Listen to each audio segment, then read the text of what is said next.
November 20th, 1943. The Pacific dawn rises over a speck of coral called Badio Island, part of the Tarawa atoll. The air trembles with the thunder of naval guns, a storm of fire hammering the Japanese positions for 3 straight hours. Concrete bunkers vanish in clouds of sand and flame. Palm trees snap like matchsticks. Then silence. Through the haze, hundreds of landing craft appear, black silhouettes gliding over the surf. Inside them, U.S. Marines grip their rifles, faces set, hearts pounding. They've trained for this moment for years, the first full-scale assault on a heavily defended Japanese stronghold. On shore, Lieutenant Takeo Sugai's men stare at the horizon. They believed no army could cross that killing zone of reef, machine guns and mortar fire, but the enemy keeps coming faster, tighter, more organized than anything they've imagined. Within minutes, the beaches erupt in chaos. The Americans are already ashore. The myth of the invincible island fortress is about to die beneath the boots of the United States Marines. By late 1942, the world had already turned upside down. In the Pacific, Japan had swept across an empire larger than Nazi Germany, stretching from Burma to the Solomon Islands, from the Aleutians to the Gilberts. One after another, Allied garrisons had fallen. Hong Kong, Singapore, the Philippines. The rising sun seemed unstoppable, but then came midway June 1942. 4 Japanese carriers sunk. Thousands of trained airmen were lost. It was more than a naval defeat. It was the beginning of the end for Japan's expansion. The Americans had learned how to fight back. And the men who would lead that counteroffensive, the United States Marines, were being transformed from a small expeditionary force into a precision instrument of amphibious warfare. Across the vast expanse of the Pacific, the U.S. High Command faced a daunting reality. To defeat Japan, they would need to cross an ocean of islands, each one defended to the last man. There would be no shortcuts, no negotiations. Just one invasion after another, coral atoll by coral atoll, jungle by jungle, until the path to Tokyo was open. The Japanese called it the Absolute National Defense Zone, a ring of fortresses designed to bleed any attacker dry. They fortified coral islands into labyrinths of concrete, tunnels, and machine gun nests. At their heart stood the Imperial Navy's proud doctrine: defend every inch, die rather than surrender. On paper, the odds favored Japan. Every beach could be turned into a killing ground. Every coral reef is a barrier of death. But what the Japanese couldn't foresee was how fast the Americans would evolve. In Washington, the Joint Chiefs envisioned 2 great drives toward Japan. One, led by General Douglas MacArthur, would advance through New Guinea toward the Philippines. The other, commanded by Admiral Chester W. Nimitz, would spearhead across the Central Pacific straight through the Gilbert, Marshall, and Mariana Islands. It was this second route that would become the stage for some of the most violent, relentless combat in human history. At the core of Nimitz's plan were the Marines, men hardened by Guadalcanal and trained for an entirely new kind of war. They would not march from city to city. They would invade islands smaller than city blocks, each one bristling with defenders who had sworn never to yield. To reach them, they needed technology, timing, and courage that bordered on insanity. By early 1943, the Americans had the tools: the Higgins landing craft, capable of disgorging troops directly onto beaches, the amphibious tractor LVT, able to crawl over reefs, and a doctrine refined through blood and trial: naval gunfire, air bombardment, and coordinated waves of assault, all synchronized into minutes, not hours. The Marines learned to move faster than thought. Training grounds in Hawaii and California turned into laboratories of amphibious warfare. They practiced beach assaults with clockwork precision, landing, regrouping, and pushing inland before the enemy could react. Every movement was timed. Every second mattered, because in a real landing, every delay meant more dead. Meanwhile, in Tokyo, the Imperial General Staff watched and calculated. They believed the Americans, for all their industrial might, lacked the stomach for mass sacrifice. The Japanese code of defense, Gyokusai, the honor of dying like shattered jewels, was built on the conviction that Western soldiers would hesitate in the face of suicidal resistance. They were wrong. At Guadalcanal, Marines had already proven that they could fight in swamps, survive under hunger, and take ground inch by inch. But on the coral atolls ahead, something entirely new awaited: a test of speed versus fortification. precision versus fanaticism, and that test would begin on an island no larger than New York's Central Park, Tarawa. The stage was set. American commanders believed the landing would be swift, perhaps a day, at most two. Japanese officers, dug into their bunkers, believed the Americans would never even reach the sand. Both would be wrong. What would unfold next would shock both sides and redefine amphibious warfare forever. By the summer of 1943, Admiral Chester W. Nimitz had made his decision. The time had come to strike into the heart of Japan's island defenses. His chosen target was the Gilbert Islands, a scattered chain lying midway between Hawaii and the Marshalls, a stepping stone toward Japan's inner perimeter. At the center of that chain lay a speck of coral called Batio Island, a mere 2 miles long and barely 800 yards across. But size didn't matter. Batio was a fortress. The Japanese had spent a year turning it into one of the most heavily defended points in the Pacific. Under Rear Admiral Shibasaki Keiji, the Japanese garrison of roughly 4,800 men, mostly from the elite 7th Sasebo Special Naval Landing Force, built a network of bunkers, trenches and concrete blockhouses that covered nearly every inch of beach. They mounted over 30 coastal guns, dozens of machine gun nests, and miles of barbed wire strung across the sand. Even the lagoon approaches were lined with mines and obstacles. Shibasaki boasted that 1,000,000 men could not take Tarawa in 100 years. His soldiers believed him. Their orders were simple: die where you stand. Across the Pacific and Pearl Harbor, Nimitz's staff planned Operation Galvanic with an intensity never before seen. The assault would be led by Vice Admiral Raymond Spruance's 5th Fleet, with Major General Holland M. Howland Mad Smith commanded the Marine landing forces of the 2nd Marine Division, nearly 18,000 men strong. They would ride aboard 17 transports and assault ships, escorted by a powerful armada of battleships, cruisers, and destroyers. The logistical challenge was immense. Thousands of tons of supplies had to be loaded, tracked, and delivered to beaches that didn't even exist on most maps. Every weapon, every tank, every radio had to survive the surf, the coral reefs, and enemy fire. And yet, confidence was high. Tarawa was expected to fall in less than 3 days. Naval firepower, it was believed, would flatten everything before the Marines arrived. The planners underestimated two things: the resilience of Japanese bunkers and the unpredictability of the Pacific tides. For the Marines, the buildup was both exhausting and relentless. They trained on Hawaiian beaches, practicing rapid landings, coordination between waves, and underfire logistics. The landing vehicle tracked LVT, nicknamed the Amtrak, was the centerpiece of these drills. Unlike the flat-bottomed Higgins boats, it could crawl over coral reefs and deliver men directly onto the sand.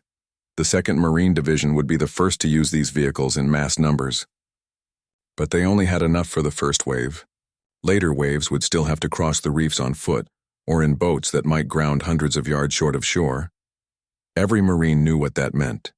If the timing was off, the 2nd and 3rd waves could be caught in the open water sitting ducks for Japanese gunners. Intelligence reports before the landing were dangerously optimistic. Aerial photos showed strong defenses but estimated no more than 2,500 Japanese troops, about half the real number. Analysts also believed the naval bombardment would annihilate most resistance. No one realized how deep the Japanese had buried their bunkers beneath coral and concrete. Even the tides deceived the planners. Naval intelligence predicted a high enough tide to let landing craft glide over the reefs. But the Pacific has its moods.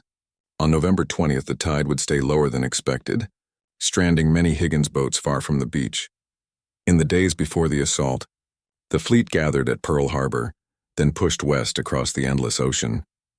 Aboard the transports, Marines slept in hammocks or polished their weapons in silence.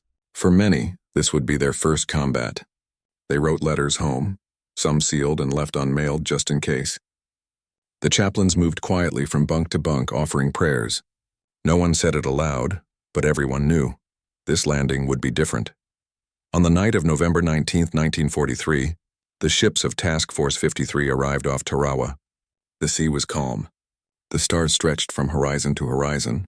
In the distance, they could see the faint lights of Batio, the fortress island waiting for them. Below deck, Marines painted their faces with dark grease, checked their rifles, and whispered final words to their buddies. The air was thick with anticipation and fear. Officers read the operation order one last time. A hour, 0900. Objective: capture and secure Betio Island. At dawn, the bombardment would begin, the most powerful the Pacific had yet seen. By noon, American troops would set foot on Betio's sand. And within hours, the myth of the unassailable Japanese stronghold would be shattered, but at a cost no one could have imagined. From this moment on, the war in the Pacific would never be the same. The Marines were about to prove that speed, coordination, and sheer willpower could break even the strongest fortress. Before the first shot was fired at Tarawa, the Marines had already lived through months of transformation. These weren't conscripts or inexperienced troops. They were volunteers molded into an elite brotherhood by discipline, hardship, and belief in a cause larger than themselves. Their average age was barely 19. Many had joined after Pearl Harbor, driven by fury and a quiet, unbreakable determination to take the war to the enemy's doorstep. But nothing, not training, not the words of their officers, could prepare them for what awaited on that strip of coral. In the humid holds of their transports, men like Private First Class Edward Giller or Corporal John Hotala sat silently beside their weapons. Some smoked, some prayed, others simply stared into the dark, imagining the beach ahead. Officers checked watches again and again. Every man knew his role, his landing zone, his comrades on either side. They'd been told that their success would depend on speed, and that hesitation meant death. Every second on the open beach, every pause to find cover, could decide whether the assault lived or died. As dawn broke on November 20th, a calm settled over the decks. The bombardment began, thunder rolling across the horizon. The men watched the island vanish in smoke and flame. Some cheered, some cried, and then came the order they'd trained for. Stand by to land. When the ramps dropped, the sea rushed in and reality returned. The war they'd been preparing for was now seconds away. Behind their helmets and clenched jaws, every Marine carried one thought: get off the boat, get to the beach, and keep moving. The survival of their brothers depended on it. It wasn't courage in the cinematic sense, it was instinct, discipline, and an understanding that speed itself was a weapon. Each Marine wasn't just fighting to survive. He was fighting to reach the sand before the enemy could even comprehend what was happening. The technological angle. The birth of amphibious lightning, the Amphibious. U.S. Marine Corps' ability to storm beaches with blinding speed didn't come from courage alone. It was the result of technological evolution, trial by error, and the relentless mind of an inventor named Andrew Higgins. Before the war, the U.S. Navy lacked any real means to land troops on hostile shores. During World War I, troops had to wade through deep surf, exposed and disorganized. Higgins, a boat builder from New Orleans, changed everything. His wooden craft, flat-bottomed with a front ramp, allowed fully armed troops to hit the sand, disembark in seconds, and keep moving. The Higgins boat, LCVP, became the workhorse of the Pacific. It was simple, rugged, and revolutionary. Each carried 36 Marines at speeds up to 9 knots. But at Tarawa, even that wasn't enough. The reefs around Betio presented a new problem: shallow water that could strand boats far from shore. Enter the LVT, Landing Vehicle Tracked. Originally a cargo hauler designed for Florida swamps, now refitted with armor and machine guns. The Marines called them Amtraks. They could crawl over reefs, ride through the surf, and deliver men directly into the heart of the battle. For the first time in history, an amphibious assault force combined naval gunfire, aerial bombing, and mechanized landing vehicles into a single synchronized strike. Communication lines connected ships, aircraft, and landing craft by radio, something no previous army had managed at this scale. To the Japanese watching from their bunkers, it must have looked like chaos boats scattering across the lagoon, smoke and spray filling the air. But in reality, it was precision under fire. Each wave had a designated beach, a schedule measured in minutes, and a fallback plan for failure. Even when those plans collapsed as they would at Tarawa, the technological edge gave the Marines momentum. They adapted in real time, using LVTs to ferry stranded troops, calling naval fire by radio within yards of their own lines, and turning confusion into action. It was this fusion of machine and man, of innovation and raw determination, that turned the United States Marine Corps into the fastest, most efficient amphibious strike force in history. The Marines' greatest weapon wasn't their rifles or tanks. It was their ability to think and move faster than the enemy believed possible.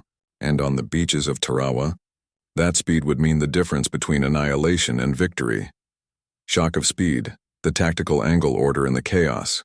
The first wave at Tarawa was supposed to be a masterpiece of timing. The plan was clear.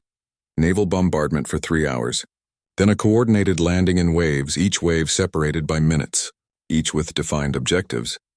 But the Pacific has a way of destroying even the best-laid plans. When the tide refused to rise, many Higgins boats grounded hundreds of yards from the beach. Machine gun fire from concealed bunkers turned the lagoon into a killing field. Men jumped overboard into neck-deep water, trying to wade through the surf under relentless fire. For any ordinary army, the assault might have collapsed in the first hour. But this was where the Marines' doctrine of momentum took over. Instead of halting, platoons and companies reformed on the move. Squads that lost officers pushed forward under corporals and privates. They crawled through the shallows using dead bodies and debris as cover, pressing toward the seawall 1 yard at a time. In the confusion, initiative replaced command. The speed of decision-making shifted downward to the individual Marine who saw a gap, grabbed a handful of grenades and made it happen. They weren't following the plan anymore. They were writing a new one in real time. By the second hour, small groups had breached the seawall, using Bangalore torpedoes and demolitions. Once the first few men were across, others followed in waves of grit and fury. It wasn't elegant, but it was fast, a human tide forcing its way up through gunfire. That refusal to stop stunned the Japanese. The enemy expected order and hesitation. Instead, they found chaos with direction, confusion with purpose, a new kind of warfare that moved like fire itself. Enemy angle. The illusion of the fortress, inside the bunkers of Batio. Rear Admiral Shibasaki's men waited in disbelief. They had survived hours of bombardment that should have leveled the island. When the smoke cleared, they still held their positions. Many believed the Americans had been destroyed before even reaching shore. But then came the shadows of small groups of Marines already at the seawall, firing back. It was impossible. They were supposed to drown in the lagoon, cut down before setting foot on land. Instead, they were closing in. The Japanese defensive doctrine had been designed for predictability lines of fire, pre-registered killing zones, coordinated crossfire arcs. But the Marines weren't attacking in neat formations. They came in bursts, fragmented, unpredictable, impossible to track. And they were fast. Even when pinned down, they maneuvered, crawled, and improvised. From pillboxes and trenches, Japanese soldiers fired until their barrels glowed. They unleashed mortars and machine guns until ammunition ran dry. But everywhere they turned, Marines appeared not in great waves but in dozens of small, lethal movements. This shattered the Japanese sense of control. Their fortress wasn't falling from overwhelming numbers, it was dissolving from within. By afternoon, communication lines were gone. Units fought in isolation. The defenders' once synchronized resistance became scattered bursts of desperate fire.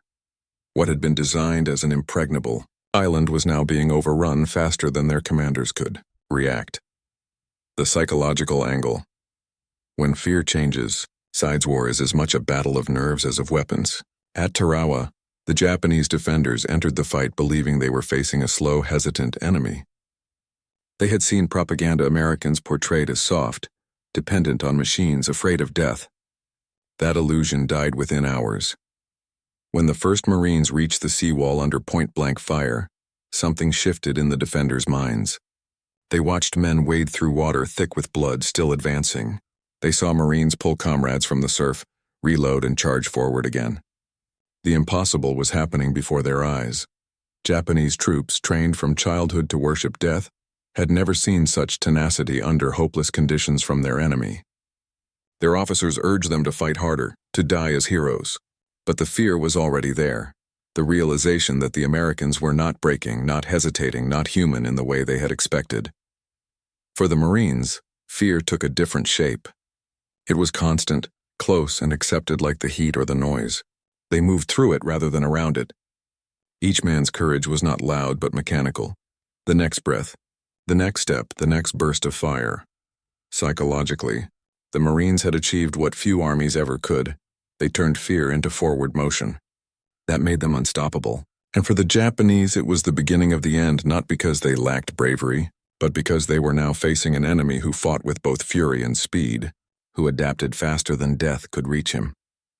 By the end of the first day at Tarawa, less than 1,000 Marines held the beachhead. But to the Japanese defenders staring through the smoke, it already looked like defeat. Their fortress had not been held, and worse, their enemy was still coming. 3 days of hell. November 20th, 1943. Tarawa, Gilbert Islands. Cower, EO 900. The sea is boiling. Shells from American battleships roar overhead, tearing into the island. The bombardment has turned Betio into a gray cloud of dust and flame. Every palm tree, every building, every visible bunker obliterated, but below the smoke the Japanese are still there. Their concrete pillboxes are buried deep in coral, their machine guns sheltered under feet of reinforced earth. When the first wave of Marines approaches the reef, everything goes wrong at once. The tide is too low.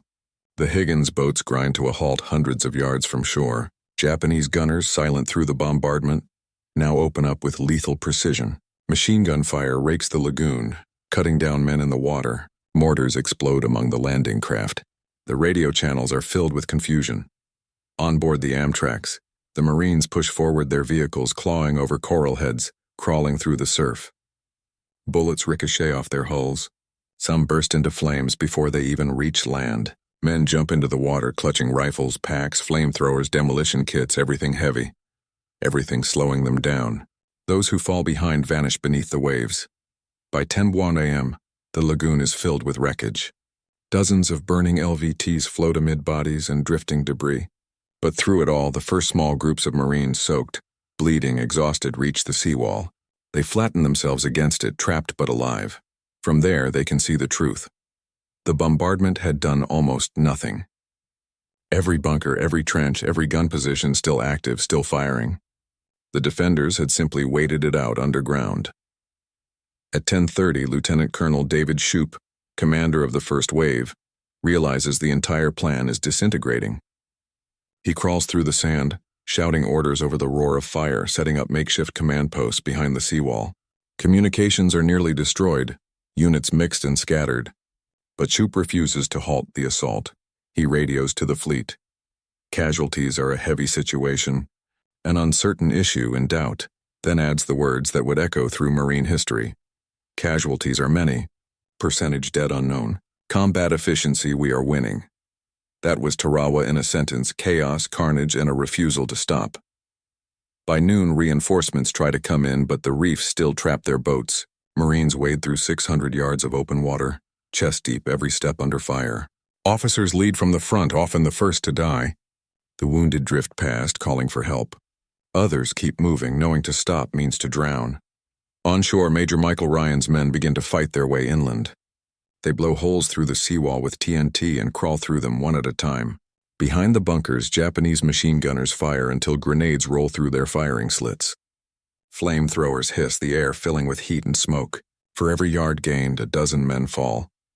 By mid-afternoon, a toehold exists only a few hundred yards wide, barely connected but real. The Marines are on the island and they are not leaving. From the Japanese perspective, it is incomprehensible. Their observers report hundreds of Marines dead in the lagoon. Yet by the time they prepare a counterattack, the Americans are already ashore, reorganizing, moving again. By dusk, small bands of Marines link up along the seawall, forming the first continuous line. They have no tanks, no heavy guns, and almost no water, but they have some stronger momentum. That night, the Japanese launched desperate counterattacks. Dozens of soldiers charge through the darkness, screaming, "Banzai!" They die in front of Marine lines, cut down by automatic fire. Grenades roll across the sand. Every explosion lights up faces caked in salt and blood. Through the night, the Marines hold the line, sleepless, filthy, half delirious. Every man knows the next dawn will decide everything. By the second morning, reinforcements arrive.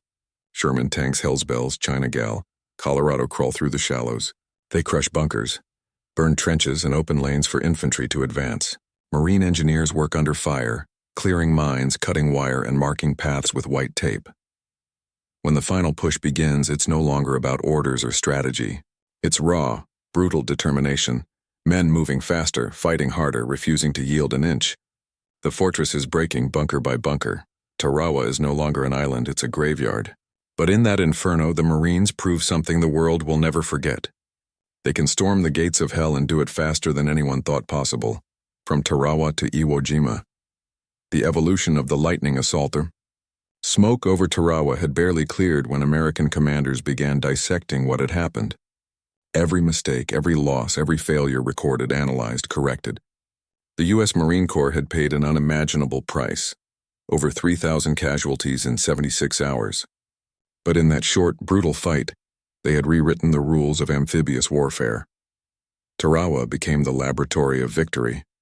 It proved that with enough coordination, precision, and willpower, a fortified island could be taken even against the fiercest defenders on Earth. It also exposed everything that needed fixing: communication breakdowns, insufficient fire support, tide miscalculations, and the limits of amphibious vehicles. Within months, those lessons were transformed into doctrine. By the time the Marines struck again at Kwajalein, Saipan, and later Iwo Jima, their assaults were not chaotic experiments. They were synchronized machines of war. Saipan, June 1944. The shock of speed dawn broke over the beaches of Saipan on June 15, 1944. This time, the assault unfolded with terrifying precision. Thousands of shells rained down from battleships and cruisers. Carrier aircraft strafed and bombed targets with surgical accuracy. Behind the smoke, the landing waves surged forward, a seamless ballet of machines, guns, and men. In less than 30 minutes, 8 battalions of Marines were ashore. The chaos of Tarawa had given way to control, yet the speed was even greater. LVTs rolled directly up the sand, disgorging troops who immediately pressed inland, bypassing enemy strongpoints to cut communication lines. The Japanese were stunned. Their commander, Lieutenant General Yoshitsugu Saito, had expected a day-long bombardment followed by cautious advances. Instead, the Marines were on the beaches before many of his artillery batteries even adjusted their range. The Japanese defenders responded with ferocity. Tanks counterattacked. Infantry charged from hidden positions. But now the Marines' timing and coordination worked like a living organism. Infantry, armor, and artillery moved together in relentless tempo, one element covering, another advancing, every motion feeding the next. It wasn't just faster, it was smarter. Each small unit operated semi-independently, connected by radio and trained to make instant decisions. What had begun at Tarawa as desperate improvisation had evolved into a disciplined art form, the doctrine of aggressive momentum. By the third day on Saipan, the Japanese lines were collapsing. The defenders realized that even when Americans were pinned down, they found another route, another tactic, another strike angle. The fortress mentality, static defense, simply couldn't keep up. Speed had become lethality. Iwo Jima, February 1945. The final test, Tarawa, was a lesson. Saipan was proof, but Iwo Jima was destiny. Just 750 miles from Tokyo, Iwo Jima was unlike any other island. 5 miles long, volcanic, fortified by over 21,000 Japanese troops under General Tadamichi Kuribayashi, a man determined not to repeat Tarawa's mistakes. He built no beach bunkers, no exposed firing positions. His men waited underground, deep tunnels, interlocking caves, and hidden artillery that covered every inch of terrain. When the Marines came, Kuribayashi would let them land, then annihilate them inland. On February 19, 1945, the first wave of 30,000 Marines hit the beaches. The sand was soft and steep. Vehicles sank immediately. But the landing itself, the moment that had cost thousands at Tarawa, was flawless. Radio nets, landing schedules, artillery coordination, every element executed with near-perfect synchronization. The Japanese held their fire for over an hour, letting the beaches fill. Then at 10 a.m., hell opened. Mortars and machine guns erupted from Mount Suribachi, raking the shoreline. Casualties were instant and severe. Yet within minutes, the same unstoppable pattern emerged. Marines advancing through chaos, forming small assault teams, adapting, flanking, pushing forward. Even in the face of the most complex defense system ever built on a Pacific island, the Marines' doctrine of speed under pressure held. When tanks bogged down, they rerouted. When units were cut off, they regrouped by instinct. Every man understood one principle: keep moving. Kuribayashi's plan inflicted massive casualties, nearly 7,000 Marines killed, but it couldn't stop the advance. His static defense, no matter how intricate, couldn't match the tempo of men who thought and acted faster than any army Japan had ever faced. Within days, the Marines seized Mount Suribachi. The iconic flag rose into the gray sky, a symbol not just of victory but of the method behind it. Tarawa's chaos had evolved into Iwo Jima's precision. The speed, once born of desperation, had become the defining strength of the Marine Corps. From Tarawa's bloody reefs to Iwo Jima's black sands, one truth had emerged across every battlefield. The Japanese could build walls, dig tunnels, and die in place, but they could not outrun the momentum of men who learned faster than they could react. The trembling that began on Baitio was now spreading through Japan's entire defensive network. The Empire's soldiers no longer believed their fortresses were impregnable. They had seen what the Marines could do and how fast they could do it. Price of speed. When the smoke cleared over Baitio after 76 hours of combat, the island looked less like a battlefield and more like another planet. Every palm tree was gone. The sand was blackened, scorched, and littered with twisted metal, shattered helmets, and silence broken only by the surf. Out of 4,800 Japanese defenders, only 17 survived. The rest were dead, some killed in combat, others by their own hand. For the Marines, it was victory, but one drenched in a cost that stunned the American public. Of roughly 18,000 Marines who went ashore, over 3,000 were killed or wounded. Photographs that later emerged of men lying side by side in the surf, faces half buried in sand, shocked the nation. No battle in the Pacific so far had been so brief, so bloody, and so revealing. Tarawa had been won in 3 days, but those 3 days rewrote the psychology of the entire war. For the Marine Corps and the Navy, Tarawa was more than a fight. It was a warning carved into coral. The speed of the landing, though decisive, had also amplified the chaos. Communication lines broke down. Coordination between waves failed, and tides turned technology into traps. The victory had come through sheer will, not flawless design. Commanders knew they could not afford another such victory. Within weeks, the Joint Amphibious Assault Board compiled exhaustive reports. Every after-action note, every photograph, every radio log, every survivor's account was studied. From those pages, the future of amphibious warfare was rebuilt. Fire support coordination became a science. Beach reconnaissance became mandatory. Naval bombardments were extended and synchronized with airstrikes. And new landing vehicles, better armored, faster, more adaptable, were rushed into production. But the most important lesson wasn't mechanical. It was human. The Marines had discovered that speed was not just a tactic. It was a philosophy. Every second mattered, not because of efficiency, but because hesitation cost lives. The momentum that had carried men across Tarawa's lagoon became the very core of Marine identity. Get in fast, keep moving, never stop. Human cost for the survivors, that speed never left their minds.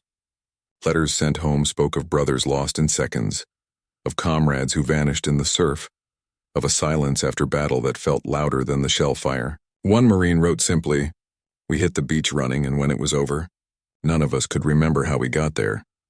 Doctors and chaplains recorded the same haunted calm, the faces of men who had seen too much and yet had to prepare for the next island, the next beach, because in the Pacific there was no rest. After Tarawa came Kwajalein. After Kwajalein came Saipan. And after Saipan came Iwo Jima. Each new landing would be faster, sharper, deadlier. The speed that once shocked the Japanese now became routine, a terrifying rhythm of assault and annihilation. Enemy's realization in Tokyo, the news from Tarawa hit like a thunderclap. Reports described how American Marines had crossed reefs thought impassable, how their coordination outmatched any previous invasion. Japanese officers studying the battle understood what it meant. Static defense was doomed. They began to alter their doctrine. On future islands, Peleliu, Saipan, Iwo Jima, they would abandon beach defenses, retreating into caves and tunnels. They would let the enemy land and then bleed them from underground. But even as they adapted, something in their soldiers' faith wavered. The certainty of invincibility was gone. No matter how deep they dug, they knew the Americans would come, and they would come fast. When the war correspondents arrived on Baitio days after the battle, one of them wrote, "It was a place where time stopped, The Marines moved like men who had seen the other side of the earth. Tarawa had proven that even the most fortified island could fall, but it had also proven that victory in the Pacific would not come from overwhelming firepower alone. It would come from the unstoppable speed and endurance of the men who fought there. From that coral graveyard, a new kind of warfare was born fast, unrelenting and mercilessly efficient. But beneath that efficiency was a quiet truth. Every second gained came at the cost of another life. When the fortress crumbled in the months following Tarawa, the Japanese Empire underwent a quiet but profound reckoning. The myth of the impregnable island fortress, once a cornerstone of their Pacific defense, was dead. At Imperial General Headquarters in Tokyo, officers pored over battle reports, shocked not only by the loss of Tarawa, but by how quickly it had fallen. 4,000 elite men had been wiped out in 3 days after months of fortification. The garrison hadn't crumbled slowly. It had been erased. That speed unsettled Japan's entire war doctrine. If the Americans could land, regroup, and annihilate a garrison that had promised to fight for 100 years, then no outer island was safe. The response was swift. Japan's new strategy, ordered by the Imperial General Staff in early 1944, shifted from defending the beaches to defending the interior. Commanders were instructed to let the Americans land, then wage a war of attrition from caves, tunnels, and hidden strongholds. The logic was simple: deny the enemy the speed he needed to win.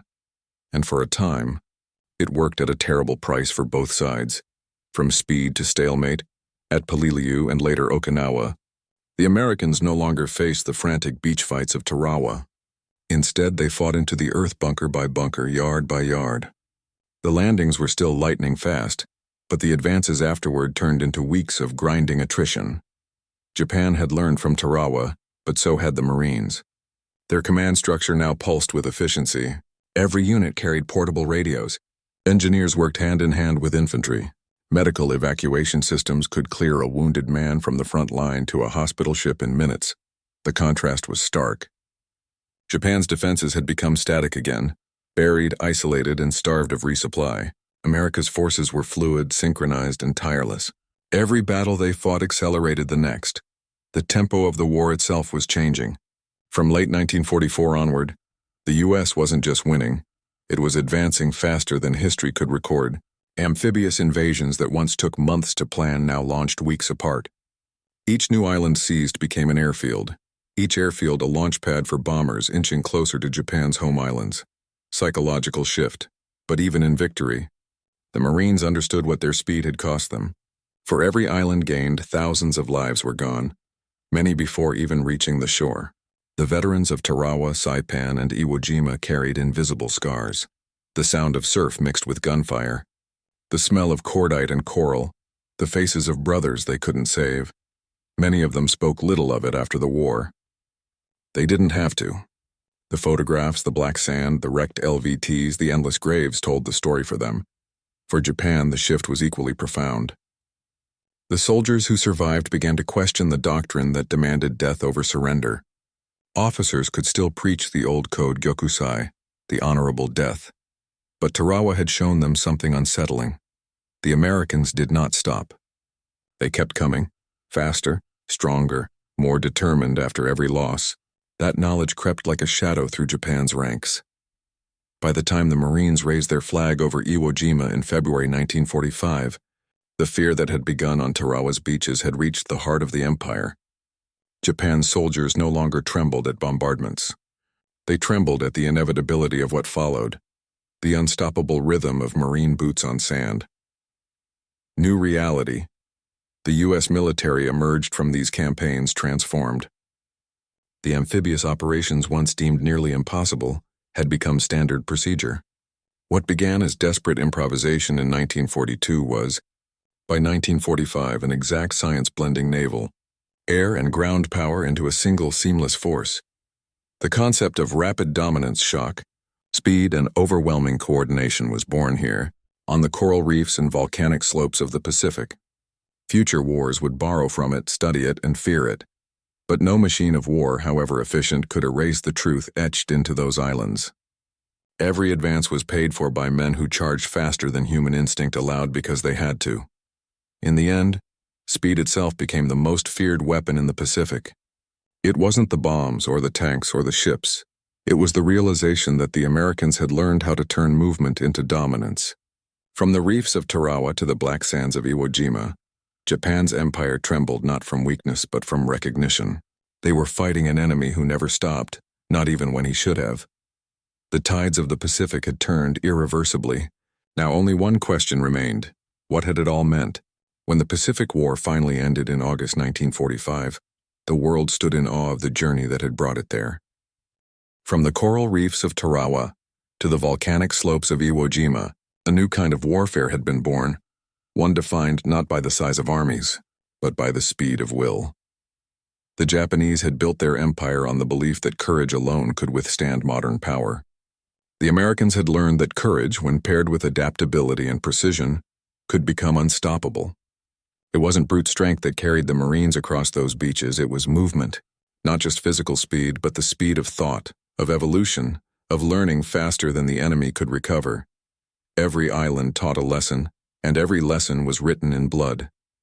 By the time the war reached its end, the Marines had turned what began as desperate improvisation into a military art form, a harmony of machines, men, and momentum. The Japanese defenders, watching from the ruins of their fortresses, saw in that rhythm not arrogance but inevitability. The tide had shifted and it would not recede. Yet beneath the triumph lay a deeper truth that speed in war is never free. It demands sacrifice measured in seconds paid for in lives. For every successful landing, there were men who never reached the beach, whose final steps disappeared beneath the surf. Their silence became part of the rhythm, the pause between explosions, the breath before the next charge. When historians later wrote of the trembling of Japanese troops, it was not mockery, but testimony. They trembled because they had witnessed something beyond expectation, an enemy who moved through fear, not around it. They had seen what happens when resolve outruns reason. Today, the lessons of Tarawa, Saipan, and Iwo Jima remain etched into the DNA of modern warfare. Plan fast. Move faster. Never stop. But behind those doctrines lies the echo of humanity. The young faces, the salt-stained helmets, the unspoken understanding that speed is only as powerful as the will that drives it. The islands still stand quiet, green and haunted by the ghosts of those 76 hours. The surf still breaks over the reefs where the first Marines fell. And in that endless rhythm of waves, one can almost hear what the Pacific learned in 1943. That courage can be taught, precision can be built, but momentum, once unleashed, can change the course of history.